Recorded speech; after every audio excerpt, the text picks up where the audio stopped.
Good evening and welcome to the Poets Cafe.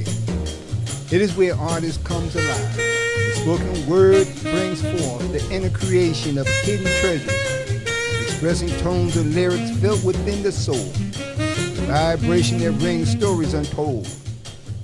This platform represents artists of all backgrounds, be it writers, singers, spoken word, artistic expressions in painting, literature, poetry, and a journey through life. Mystery seeks to bring new ideas of opportunities through the mind at all levels. Wherefore my time leaving tomorrow on the wings of yesterday, where birds fly higher than the mystery of dreams never knew. Why do mellow sounds ring silently without ever leaving memories of my lonely blues? We walk by the calls of nature and sing in harmony while praying for the love of the skies and dancing with the stars like a feminine ballerina gazing across the stage in her soft-toed ballerina shoes. Welcome to the Artists of Poetry Cafe. Poetically Speaking, hosted by Terry Benjamin and Ron C. McCrae. As delighted as we are, we can't wait to engulf a new wave of representing this platform to our audience. So, sit back and enjoy. Don't forget to subscribe and hit the like button. Now, let's get started. Welcome once again. Let's get started. Again, welcome you. This is the episode 4 of Poetically Speaking. It's a place for the spoken word. And we welcome you this evening. And we want to thank you after the program, get a chance to look at some of the comments that people have sent in, and you've been very, very encouraging. And so I hope that we continue to stimulate your imagination, stimulate your creativity, because this is what the program is about. You know, we are really helping you to really look inside yourself and bring that creativity, because we all have it within us. But this is a show that encourages you to be creative, and not just in poetry, but also in prose. So again, we welcome you and enjoy the show. You know, that's what's important, because as you just indicated in the introduction, it's about of all backgrounds, right. Poets of all backgrounds, singers, painters, because all of those have a sign and artistic way of expressing poetry, no matter how you look at it. And honestly, in short, even in an argument, you can be arguing and frustrated and come up with poetry. That's what's important. So once again, welcome to the show. Yes. Welcome. So again, as we do always, we begin with Ron's poetry. And again, you know, it's funny, Ron. I had someone request. They asked for a poem, and they asked, was this poem in one of your books? And I have to people have to understand that this is a very creative man. And many times he'll actually write a poem specifically for this program. And so I'm trying to encourage him to, to get all these poems together that are not in these 2 books, and maybe do a volume of poetry called Poetically Speaking. And these are the poems that you can't find in other 2 books. So again, we begin with Ron's poetry, because that's the place where we'd like to start. You know, this came to mind, and I think we spoke about it in short. And this is a piece that's needed in a lot of ways. Although it may have been expressed, on a regular basis somewhat. But for me, I'm looking at it from the emphasis to put into this theme, this topic, this title of this piece, title, calling him Father. Calling him Father, excuse me. Calling him Father. And that's centered around fathers who stepped into the place of whether it's a biological or a stepfather or unfortunate, well, I don't want to say unfortunate, don't get it wrong, but a gentleman who stood up to the plate to engulf the responsibility to care for, to make a difference in a child's life. That's right. So let me read this in part. Calling him Father. The foundation of a man is the responsibility to labor, being accountable for securing the village. On a journey, climbing mountains, crossing streams, valleys is rough, but alone, singing his precious song to lead and guide his way back home. His conditions and environments are rooted deeper than what is ever showcased. As a man of fatherhood, the heavy load carried in his pocket is heavier than the world's burden, crushing strong, weak, and moderate shoulders. Never give up. My Savior will pave the way. Unknown to me, decisions, confusion, distractions, and frustration beat me up and down.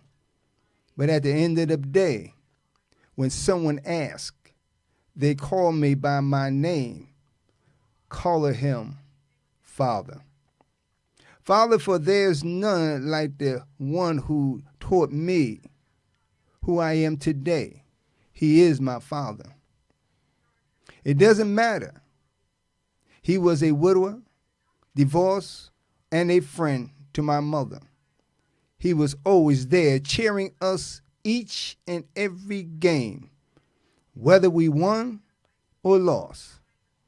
When ice cream, milkshakes, he is the hero I love beyond starry skies, even in my dark blue cries. He's the light that rescued me from my own insecurity. Blemished with all, when I fall into my daddy's arms, I know he'll fix it after all.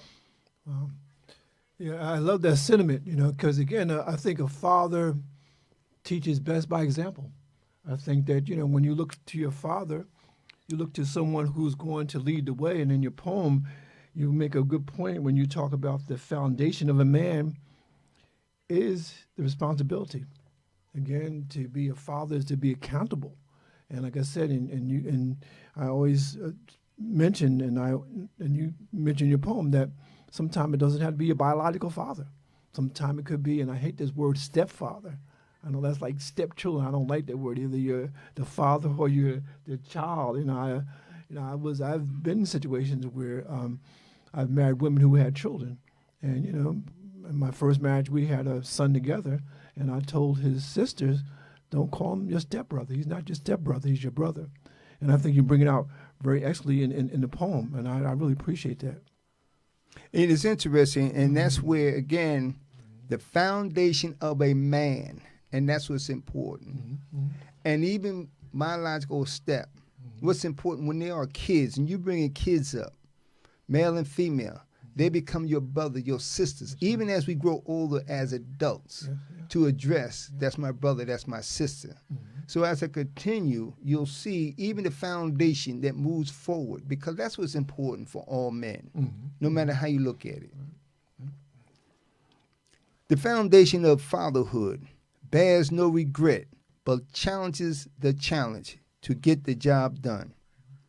He doesn't fight except to protect. Cursing, battered up, does not entertain abuse. Having no home or discipline brings an understanding of my right from wrong. Resisting my own and someone else's is a shield of armor, engraved and inscribed, the badge of honor written with the blood of Jesus or whatever denomination. A father stands on solid rock, all others are sinking sand, yet diligently and essentially live streams in the course of direction. The highlights of manhood is a core subject by which the course is lifelong with no failing grade except when giving up from the pressure, bailing down like a frozen sun in its sweltering shattered by an avalanche. His only hope is that he cannot die until the duty of fatherhood is done and receive his rewards. Well done, good and faithful servant. Well done. This is taken from Matthew 25 and 23. On a solid rock he stands. His inner faith is beyond the strength he endures without it. What would he do if nothing at all? To say thank you, Lord, for bringing me thus far. Where would I be had it not been for the grace of God and Jesus, my Savior, comforted by the Holy Spirit? I am who I am. Call me Father. Whatever name you want to call me, I am calling me. Regardless of the title, religious background, and all I am, that Father. The color of you, no matter how, why, what, and when I am, that color me. Father, at the base of your service and responsibility, I am the ultimate of being self-sufficient.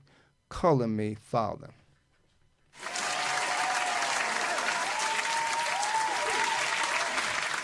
That was well put. Color me, Father, is the name of the poem. And what brought that about? What was the inspiration for that? You know, the inspiration to that is, I think, in a lot of ways, society has fractured. Fractures in responsibilities and as well as recognizing those who are willing to do what needs to be done. Now, I'm not going to shift and blame what side is what side, but it's about self.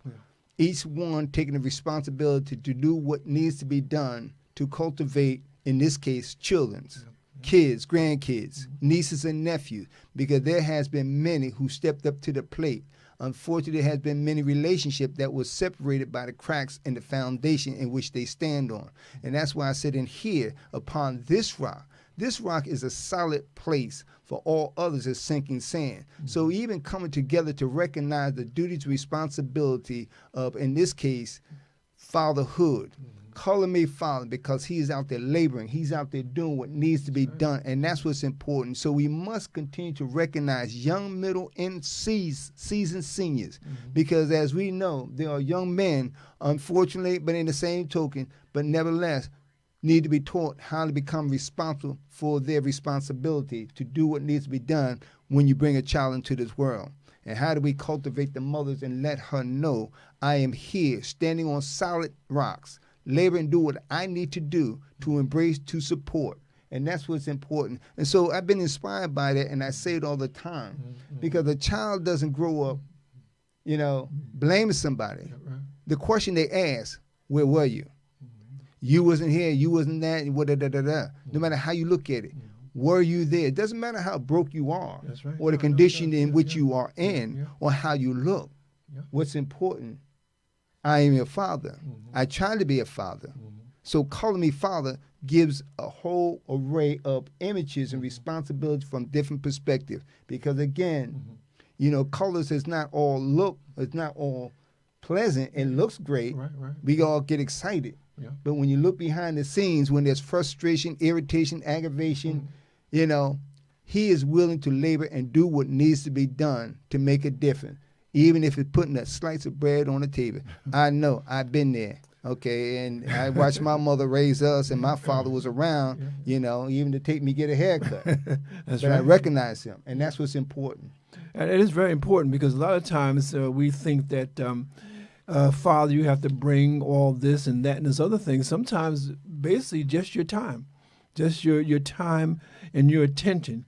You want to come and give your kids a great time, and sometimes the greatest time for them is just taking them to the park. In my first marriage, had to raise a boy and two girls, and every Saturday was library day. So every day, every Saturday, they knew we were going to the library, get their books for the week, and then we would take them to McDonald's, Burger King, or wherever they wanted to go.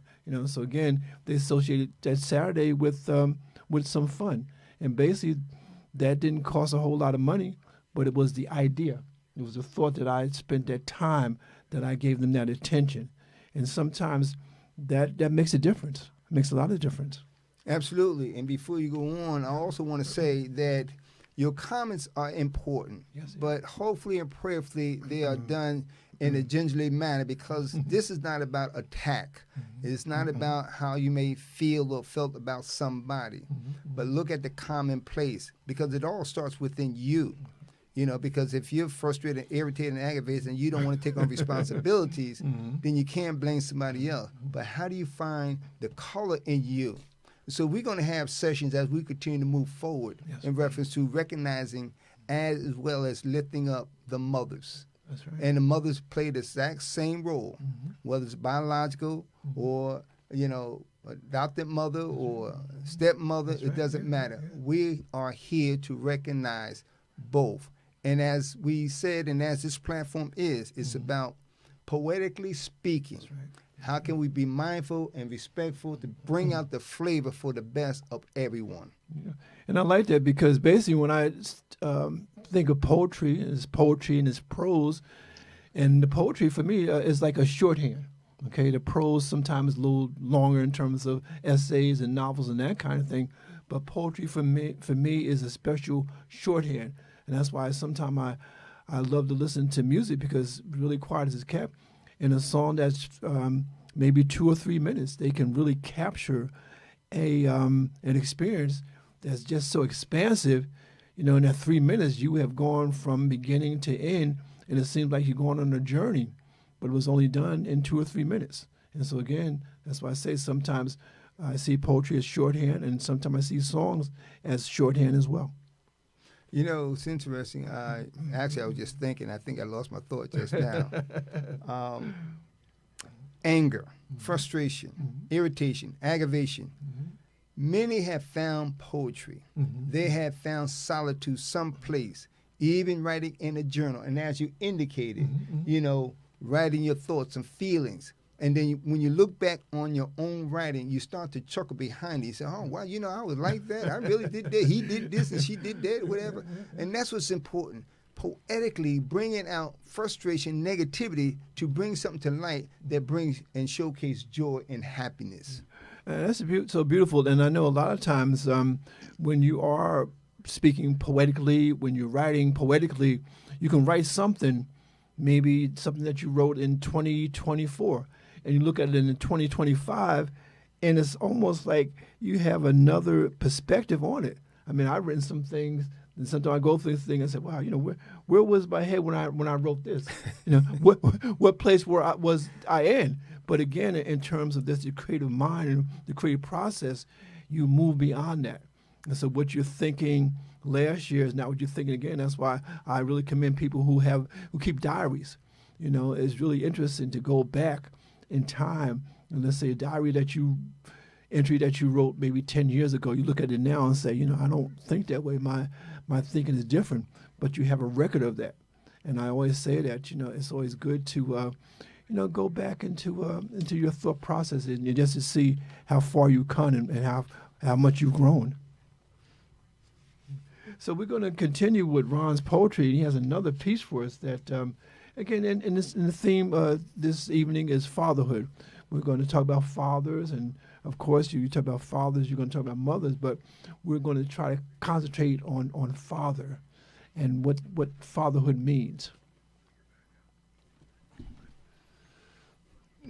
This one is, and it's a combination to bring sensitivity and understanding. And this is what's important.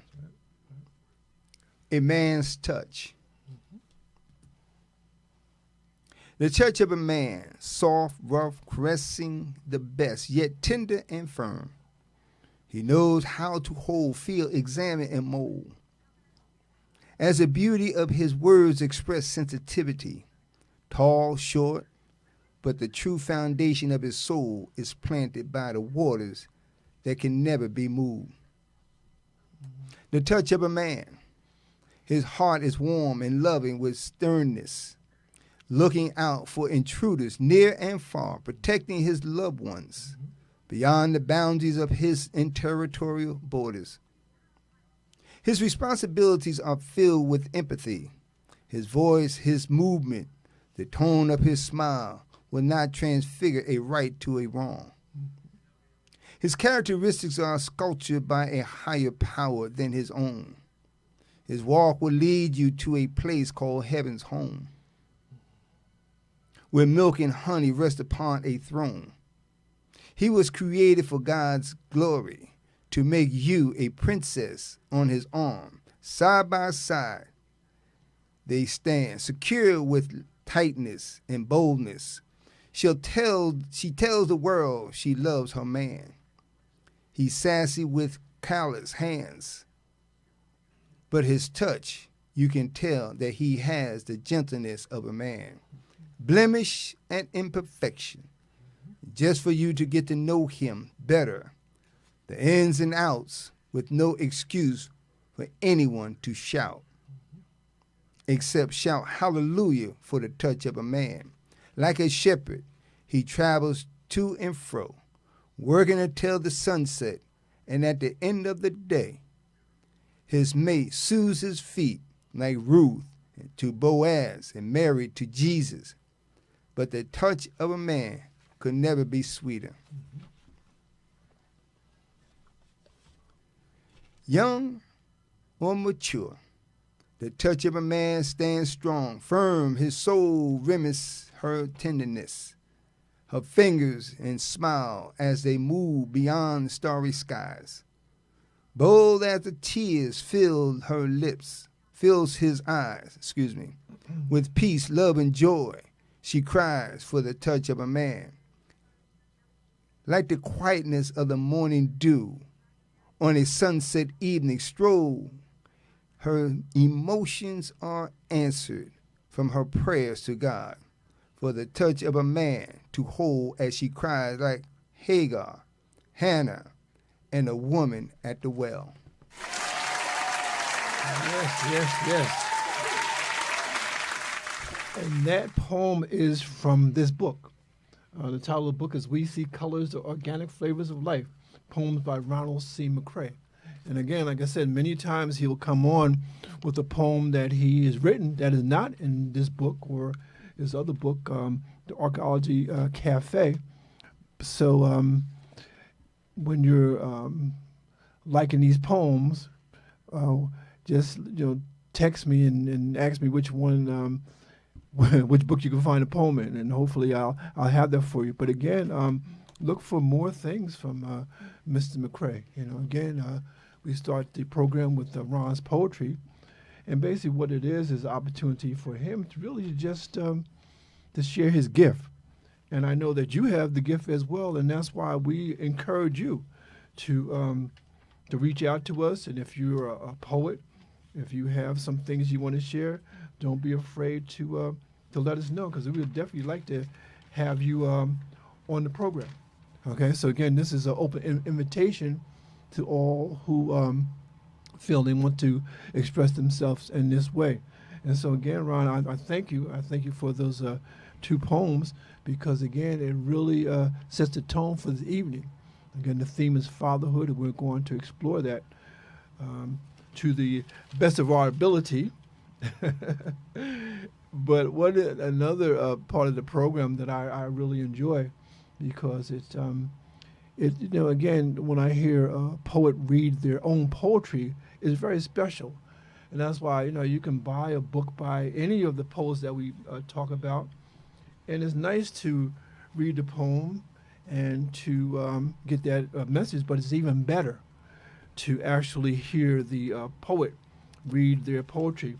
And tonight has something very special for you, because this poet is known for a book. And the book that she's known for is The Color Purple. And a lot of people don't know that Alice Walker is also a poet. Now, of course, she's a novelist because she's an essayist, but she's also a poet. And we're going to hear her read one of her poems.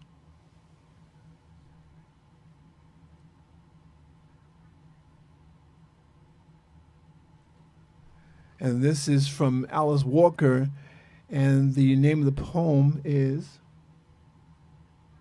Hope is a Woman Who Has Lost Her Fear. It's Alice Walker.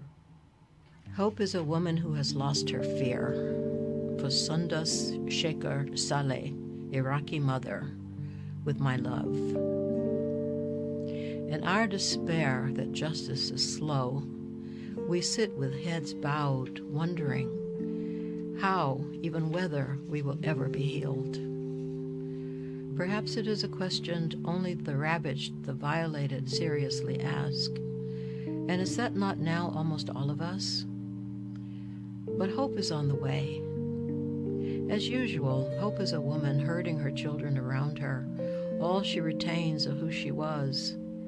As usual, except for her kids, she has lost almost everything. Hope is a woman who has lost her fear, along with her home, her employment, her parents, her olive trees, her grapes, the peace of independence, the reassuring noises of ordinary neighbors. Hope rises. She always does. Did we fail to notice this in all the stories they've tried to suppress? Hope rises, and she puts on her same unfashionable threadbare cloak, and penniless she flings herself against the cold, polished, protective chain mail of the very powerful, the very rich. Chain mail that mimics suspiciously silver coins and lizard scales. And all she has to fight with is the reality of what was done to her country, her people, her children, her home. All she has as Alma is what she has learned must never be done, not in the name of war, and especially never in the name of peace. Hope is always the teacher with the toughest homework. Our assignment, to grasp what has never been breathed in our stolen empire on the hill. Without justice, we will never be healed. That was Alice Walker talking about hope. What's your feeling about that? What she had to say? What feeling did you get from her poem? It was very mellow. I know that. Absolutely. And even sitting here thinking about it, I looked at my mother, my sisters, even my daughter, even my granddaughter. And what's important, I look across the board to all sisters. Yes. Okay, and that's what's important, not to take anything away, but to add to those who have journeyed, done what needed to be done. Right. And yet, how much women have endured inside, right. Even during tumultuous situations and conditions. She was still humble, pleasant, gentle, right. No matter how you look at it. So listen to Alice Walker and the mannerism and the tone of it. Yes, I felt something. I will sit here and tell you I felt something because I can feel, although a woman, a sister may say, well, you don't understand.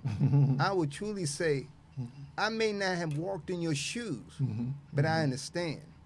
And that's what's important, is the feeling of the relationship to, on a mature level, to be able to embrace, in this case, a woman's in her journey, her platform. I've seen it. And then I've seen it too, and I think people don't understand that to be a full man, to be a man in full, as I say, you have to touch your masculine side, but also the feminine side. Absolutely. Because again, sometimes men want to be old macho and whatnot, but sometimes it calls for more than that. It calls for a softness. Sometimes men are just too harsh because they think this is what a man's supposed to be. But I think, again, there's nothing wrong with a man showing his vulnerability. There's nothing with a man showing his compassion. You know, a lot of times when you, I know back in the day, it was almost a stigma if you told people as a man that you wrote poetry, because they would think, oh man, he's soft. But I think, again, it's so funny because back in the day, he was soft, but then the brothers started rapping and rapping hard, and then it became a little more masculine. But I do think that to be really human and really alive, you have to have that balance of the feminine and the masculine. And I think that is the way that we sort of, really fully realize ourselves. Because I think one of the things about poetry, I think one thing about creativity, um, in a larger sense, is to come closer to who we are. And so again, as we move through the program, we talk about different things. We talk about poetry, but also we talk about books, because my motto and the thing that I live by is mind, body, and books. Okay, mind, body, and books. I think they all come together. And again, just briefly, I think one of the things that we try to encourage on this program is developing literacy, and literacy is more than reading and writing. But again, people think when they talk about literacy, oh yeah, it's about reading and writing. But I'm suggesting that there's a little bit more to that. And before I go into music as lit, I just want to share something briefly with our audience here.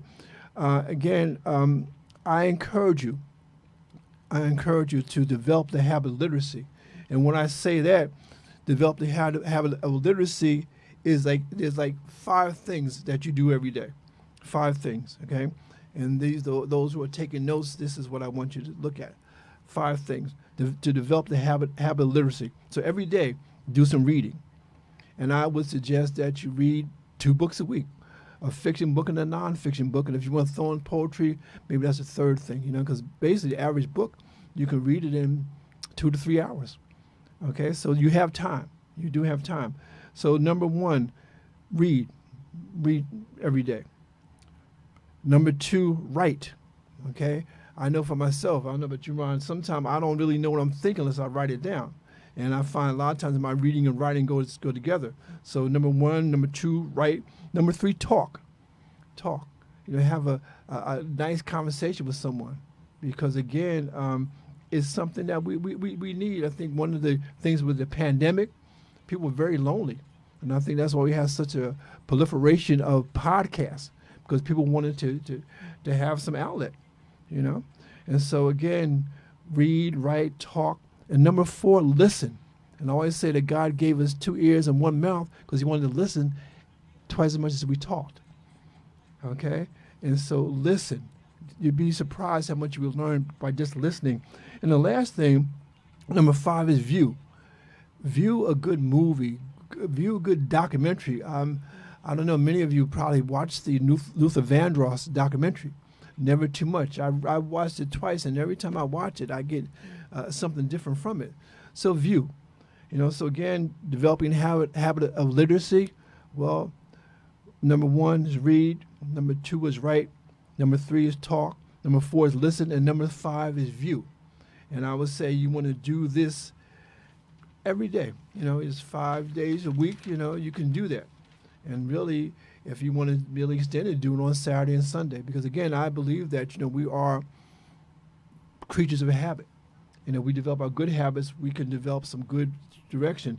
Now, before we get into the main topic of this evening, because we're going to talk more about fatherhood, I want to share 2 quick things, and I want to read some music as poetry. But Ron, this is a brother that I just recently heard about. It's a brother named Jason Wilson. And he's written 2 books. One book is Battle Cry, another book is Cry Like a Man. But here it says Battle Cry, Waging War and Winning the War Within. And it says here, and this is from page 51, it says here, when men allow themselves to be vulnerable, they find deep healing from both the current offense and past ones. Okay, so again, we as men, we need to heal ourselves. And this is one book that helps us. This is another book, This is a book entitled Cry Like a Man. And it says here, fighting for freedom and emotional incarceration. Not too long ago when I was in college, I wrote a book called The Male Prison. It was about how men, many times, they don't express themselves. They don't know how to express themselves. And they have this anger within them. And they don't know how to get it out. But Jason Wilson, he has made it his business to speak to men, to especially speak to young men, to let them know that, again, it's okay to cry. You can cry. He says here, cry like a man. And again, when we say cry, it's just really to be able to express yourself. Many men get frustrated and they turn to violence and that kind of stuff. But again, I think it's important to express ourselves. And Ron, before I go into the music as lit, have you ever had a situation where you felt sort of conflicted about telling people that you wrote poetry, what they might think of you, or were you just always confident within yourself to express yourself this way? You know, I'm not going to say confident. What I would say is how the Spirit moved in me to flow. And that comes when you start to look around you and get a sense of your own feelings of who you are. And so in other words, one of the things is that, I think I expressed it before from one of the previous shows, you know, you're asking somebody, how do I write poetry or book or novel? How do I write? And even when you don't get a response direct or you get a negative response, you start to get the feeling of who you are to be able to write. So for me, you know, that's what led me is my spirit, the spirit of a higher power, to show me the journey in which I was on and how to take pieces and conversation, and you start to get a sense of who you are. And if I may just go back of the point you touched bases on, all that helps self. Listening, I say this. There's a difference between listening and hearing. You know, there's a book out, if you recall, they said Men Are From Mars and Women From Venus. Yes. Well, to me, that was really taken out of context. That's just my opinion. Yeah, I hear you now. That's great. Because what's important is that when you listen, you remain quiet. You get a sense of what's being expressed. When you hear, you interject the tone and everything else, and you got an opinion about whatever the case may be. That's right. And that's what throws everything off. I mean, if you're talking about a wheel out of balance, you know, take one spoke out of the sentence, see what happens. That's right. That's right. You know, and that's what, communications and view, all that plays a part. So that's what I look at and how that helps me even now. So I can hear something, I can listen to something, I can pray about something, I can feel something, and then I'll get and write it down. Because I'll start with something and then later on build on that. And everyone, again, at the sound of my voice, doesn't matter how you feel, shy, whatever case, you can do it. You may not be an avid reader, but if you read something, read a word, read a letter, anything, and do that, because everyone who has risen came from nothing. All of us. We all came from nothing to create something. That's right. And that's what's important. Yeah. And in short, before you go on, even the book you just presented, you know, The Battle Cry. And what was the other one? Cry Like a Man. Cry Like a Man. And I said that if you listen and go back and reflect on the pieces that I have written, it talks about the touch of a man. And in the first one, Calling Me Father. So it really outlines the exact same thing. And that shows you that although I didn't see the book until just now, I didn't read the book, but here in your own mind, your own spirit, you come up with something that you think is important only to find out there's a collaboration and confirmation when you hear somebody present a book, or Alice Walker, whoever it may be, even yourself. That's right. Yeah. You know, you come on this show and share something with us that say, whoa. Where'd that come from? Exactly. We could learn something from it. Yeah. And again, and that's why you can't be afraid to express yourself and not always try to look for validation, because you might say something that's totally unique. But the thing is that, you know, I find for myself that, you know, as the Bible said, there's nothing new under the sun. And you might have different expressions, and you find somebody has the same expression, but they have their own unique way of presenting themselves, you know. And so, again, it brings me to a part of the program where I call Music is Lit. And in this particular part of the program, I actually read music lyrics as poetry. And this, the first song I want to read is from one of my favorite jazz musicians, a man named Horace Silver. Horace Silver is just a legendary jazz musician, and has a lot of albums out, a lot of songs out. He's since passed, but his music lives on. And for a long time, he was just writing jazz music. And then he started putting lyrics with his music. And one of the most popular songs that he did was a song called Song for My Father. And then in 1993, he actually added lyrics to that particular composition. And it reads, This little song for my Father does things that no other can do as I sing it to you. It has a rhythm and a rhyme that will fasten his memory in time, and his beauty shines through. For through my mind and soul, my heart will always hold a special place for him. It's true. We bow our heads and we pray every day, Father's Day, and let's review all that he means to you. Our mother's love is real nice, but old Dad's sacrifice for us too. Let us give him his due. We're very proud to be in his biography. We sing this song for him and you and you and you. A song for my father by Horace Silver. What do you think about Song for My Father? Does it bring any memories to you? Absolutely. You know, and the memories, and see, this is what's good, the positive side of it. It matter actually even negative, because unfortunately too many have a scar, you know, something negative. That's right, yeah. But I want to say this in short. Had it not been for, where would you be? So there are decisions that we make and decisions we can change. You know, so the rememberings of my father, you know, taking me to go to get a haircut. That's right, right. Taking me to go get a pair of shoes. That's right, yes. I saw my father. You see, first several years I saw my father. Even though there was a separation, but I still saw my father. That's right. He was my still father. There. He was still there. It's present. No matter how you look at it. It doesn't matter, because I didn't think about if we were poor, I didn't have no money in my pocket or whatever. But the fact that I saw my father, and I hopefully and prayerfully that everyone think about, I saw my father. And you said something earlier, I think a piece in reference to, what was it, in prison?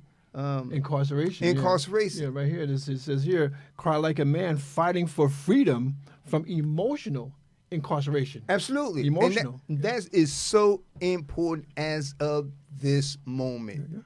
You just don't know. And I also, in essence, in the piece, and when you look at it, for all those who look at, and let's just say even Jesus cried. He talked to his father. That's right. You see, when he went to the Garden of Gethsemane, he said, Father. He didn't come in disrespectful. He didn't come all bold and et cetera, but he came humble. That's right. My father. And so in the same token, if nothing else, always remember that man, had it not been for, it doesn't matter the outcome, but what the outcome can change if you change it.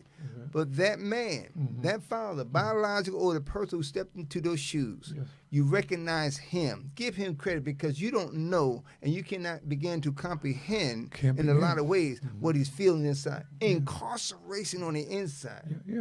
And it's so sad, because, again, so many times we feel as men we have to play a particular role. And sometimes that role doesn't really afford us the what we consider the luxury of being vulnerable. Right. And it's so sad. We began this evening with a poem, original poem by my brother here, was called "Color Him Father," and it's so funny. There's many songs with the same title, different message, and this is an example of that. You know, this song I'm about to read is called "Color Him Father." Color Him Father.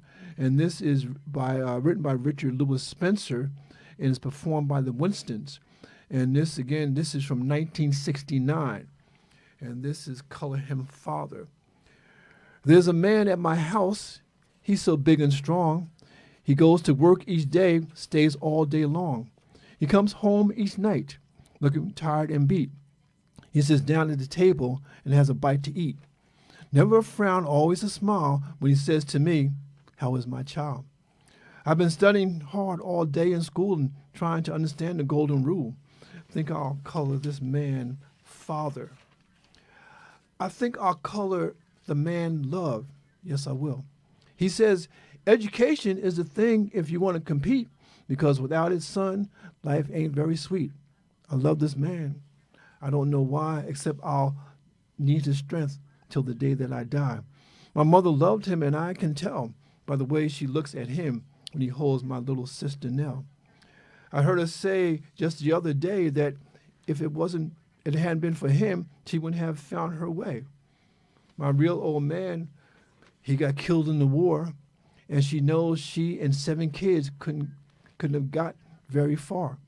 She said she thought that she would never love again, and then there he stand with that big wide grin.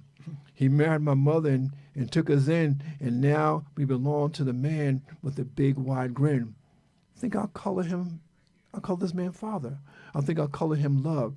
Said I'm going to color him Father. I'm going to color him Love. Color him Father. And that song, I remember when I first saw it, man, it really sort of, it got me because, you know, we were joking when we were putting this program together. And I said, well, there's other poems, songs by artists talking about men. And I told Ron, I said, we're not going to do Papa was a Rolling Stone. We're not going to use it. I'm not going to recite that. That's blasphemous to me, you know. Papa might be a Rolling Stone, but not in this house. Right. Not in this house of poetry.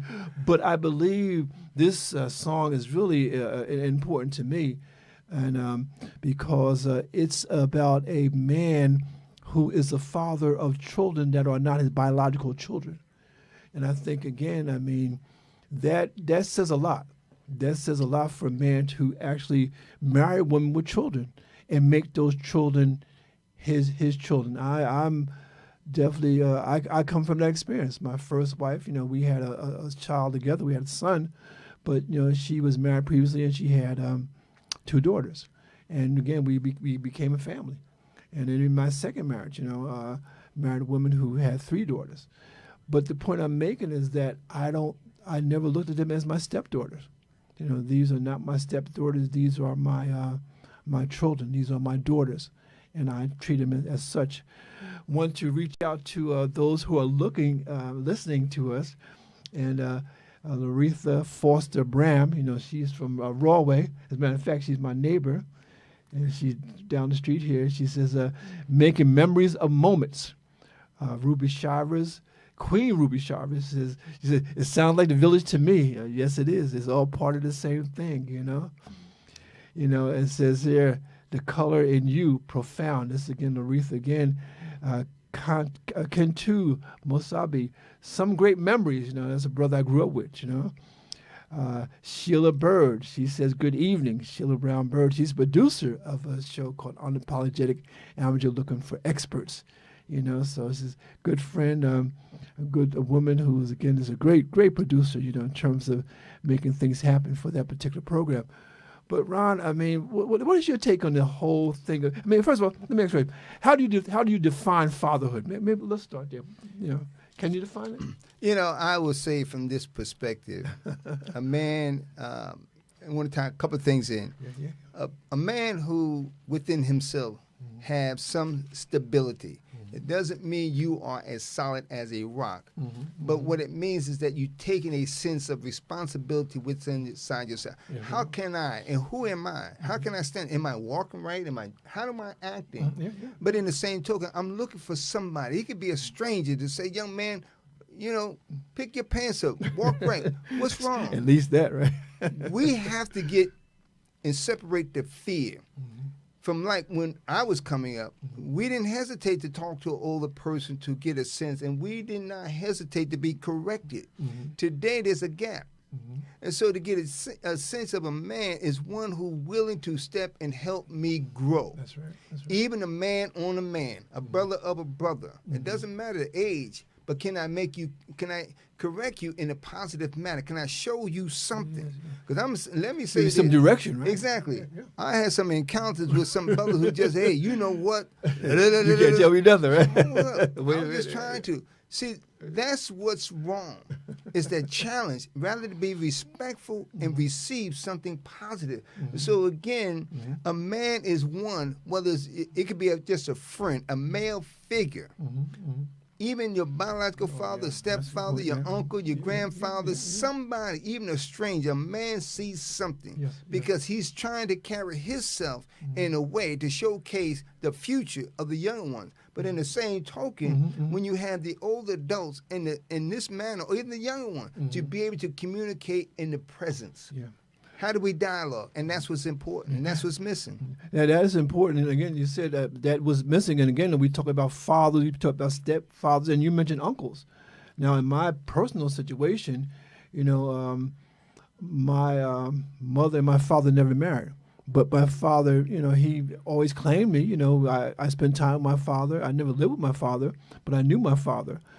But the thing that was good for me is that my uncle, he was like a father to me because, again, my uncle, he was a man who read books, and he liked to draw, and so I liked to read and draw, following behind him. And he was a man that every day he would do 100 push-ups and 100 sit-ups, so he really gave me the value of physical fitness.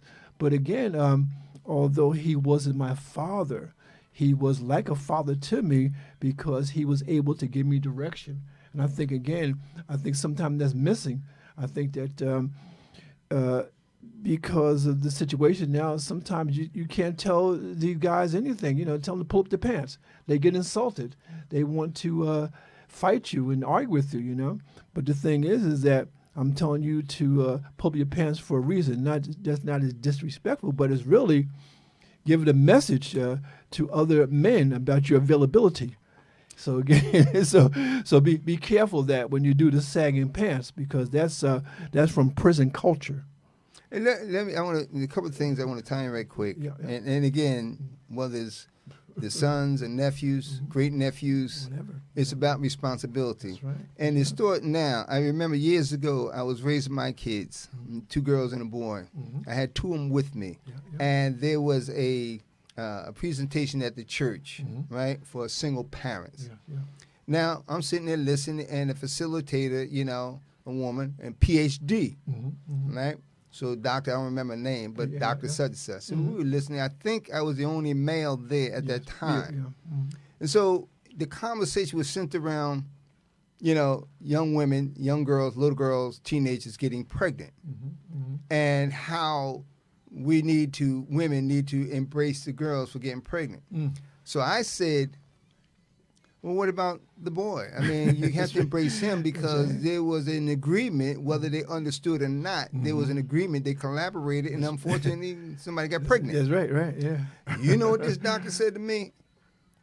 Because I said, I'm raising my kid. What do you want, a pat on the back? Oh, look out. See, then something. There was no embracing, and that's what's wrong in a lot of ways. And I'm be honest with you, sisters and brothers, okay, for both. There's a responsibility. You embrace those who are journeying and doing what needs to be done, and not to dismiss or try to oust somebody else, because the kids sense on that. We all sense that when we was a kid. So don't ever think because you're an adult now, listen to the show, you didn't go through that. Well, you may not have seen it. It doesn't mean it wasn't there. But the outcome of that shows that you have done something positive in your life. But then look at the ones who went astray and somebody who's still struggling. But we still need to reach out and help them in any kind of way, even if it's just a conversation. So you're right. You're absolutely correct. And that's what's important. It's about correction. It is. And again, they say the biggest room in the world is the room for improvement. We all have things that we need to work on. I think one of the things about fatherhood is, I think Ron brought it out to a certain extent.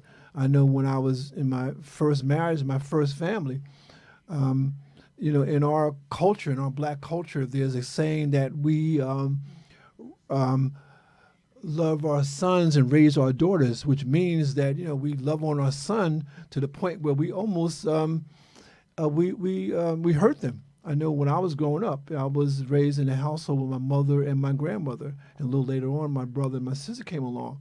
But I remember I only had one job to do, and that was to take out the garbage, and they had to remind me of that. Terry, it's Friday night. Oh yeah, I'm watching the show. I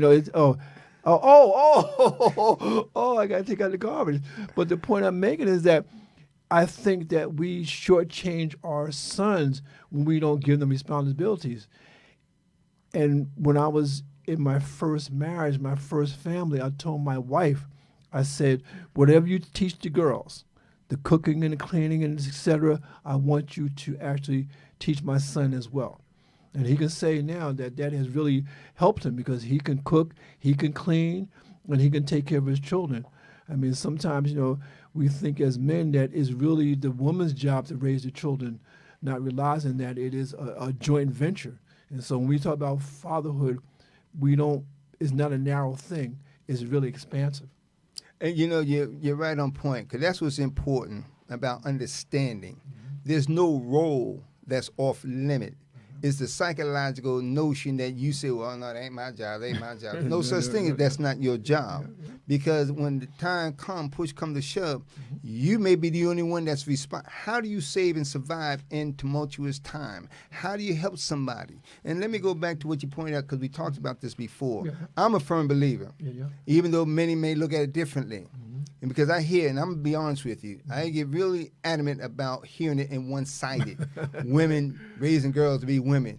Let's understand something. And again, this is me. So if you want to make a comment, hold me accountable. It's him. Women, mothers raise boys to be men. Men raise girls to be women. And so, for example, in Proverbs 30, who can find a virtuous woman? Now, yes, she labors, she done this, but she come home, take care of family. That's right. Okay? But she's telling that boy, just like my mother said, boy, pull them pants up, wash your face, put some deodorant on, comb your hair. That's right. You don't want nobody coming out here. Who was that girl coming up in here looking? See, the mother. And so the boy, even today, men as a whole says, that's my mom. Don't talk about my mother. Right, no. Whoa. No, that's your mother. Fighting words, because she's raising him to be a man. That's right. A man raises his daughter to be a woman because women, young girls, teenagers, always says, I'm going to get my brother on you. I'm going to get my uncle. I'm going to get my father. I'm going to get somebody who's a male figure to kick your tail. You don't hear women, at least I haven't. I stand corrected. Well, I'm going to go get my mother kick your tail.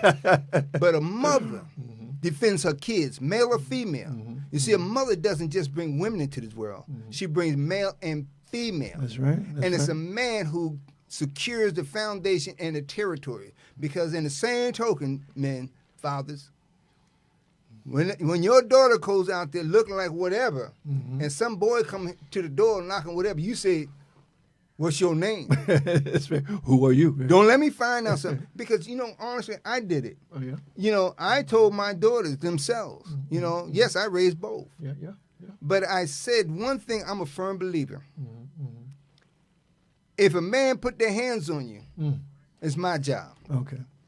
And when they was younger, a teenager, they bring a little guy because he may like them. And I said, who are you? And they never came back.